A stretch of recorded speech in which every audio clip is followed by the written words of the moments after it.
안녕하세요. 여러분, 오늘은 정말 중요한 이야기를 나눠보려고 해요. 바로 일기 신도시 재건축에 대한 이야기인데요. 요즘 이 주제로 걱정된다는 분들이 많으셔서 제가 여러분께 도움이 될 만한 내용을 자세히 정리해 왔습니다. 끝까지 읽어주시면 좋겠어요. 우선 많은 분들이 가장 걱정하시는 건 재건축을 할 때 나오는 분담금입니다. 예를 들어 서현동 선도지구의 경우를 살펴볼게요. 여기 사시는 한 분께서 본인의 34평 아파트 기준으로 예상되는 분담금을 계산해 보셨는데요. 결과가 정말 어마어마하더라고요. 일반적인 경우엔 1억 8천만 원 정도를 예상했는데 여기서 장수명 주택 인증까지 추가하면 3억 5천만 원, 공공기여 5%가 더해지면 5억 원 정도로 늘어납니다. 게다가 도시기능 활성화 항목 5종이 포함되면 8억 원 정도 되고요. 모든 요소를 합치면 최종적으로 12억 원 정도 분담금을 내야 한다는 계산이 나오더라고요. 현재 이 아파트의 시세가 약 15억 원이고 재건축 후엔 30억 원 가까이 오를 거라는 전망이 있지만 분담금 부담이 너무 크다 보니 실질적으로 감당하기 어려운 분들이 많으신 것 같아요. 특히 소득이 없으신 어르신들이 많으셔서 이런 분담금이 큰 걱정거리로 다가오고 있습니다. 그리고 재건축을 하면 단지 내 상가 문제도 생기죠. 기존 상가를 철거하면 그 비용도 주민들에게 추가로 부담되는데 이 상가 철거 비용만도 1억 원 이상이 들 수 있다는 이야기가 나오고 있어요. 또 초고층 아파트를 지으려면 건축비가 기존보다 50% 이상 증가한다고 하더라고요.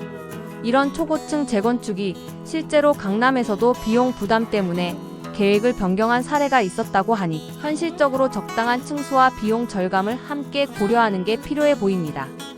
한편 재건축 과정에서 학교와 기반시설도 큰 문제입니다.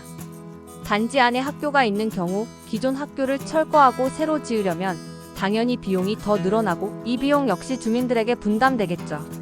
상하수도나 전기 같은 기반시설도 새롭게 정비해야 하니 이런 부분도 추가 비용으로 이어질 가능성이 큽니다.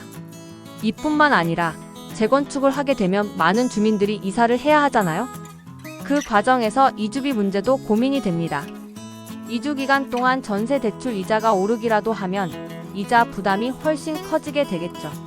여기에 공원이나 조경 비용, 설계 변경 비용, 자재비 인상 같은 예기치 못한 지출까지 더해지면 정말 부담스러운 상황이 될 수도 있습니다. 특히 일기 신도시 같은 오래된 아파트 단지엔 고령자가 많으신데요. 이런 분들에게는 소득이 적거나 아예 없으신 경우도 많다 보니 재건축 비용이 현실적으로 큰 장벽이 될 수밖에 없는 것 같아요. 이렇게 걱정되는 점들이 많다 보니 어떤 분들은 지금 당장 재건축을 추진하기보다 천천히 준비하자는 의견도 내놓으세요. 현재 상태로도 20년은 더 살 수 있으니 서두르지 말자는 거죠. 하지만 중요한 건 원래 살고 계신 분들이 재건축 후에도 반드시 돌아와서 살 수 있는 환경과 조건을 마련하는 게 아닐까 싶어요.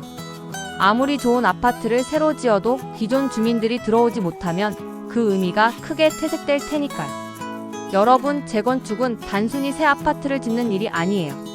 우리 삶에 직접적인 영향을 미치는 문제죠. 그래서 이런 문제들을 하나하나 잘 따져보고 준비해야 할 것 같아요. 여러분은 어떻게 생각하시나요? 오늘 이야기 들으시면서 느끼신 점이나 궁금한 점 있으시면 꼭 댓글로 남겨주세요. 서로 이야기 나누면서 더 나은 방향을 함께 고민해 보았으면 좋겠어요. 오늘도 긴 이야기 들어주셔서 정말 감사드리고요. 다들 따뜻하고 행복한 하루 보내세요.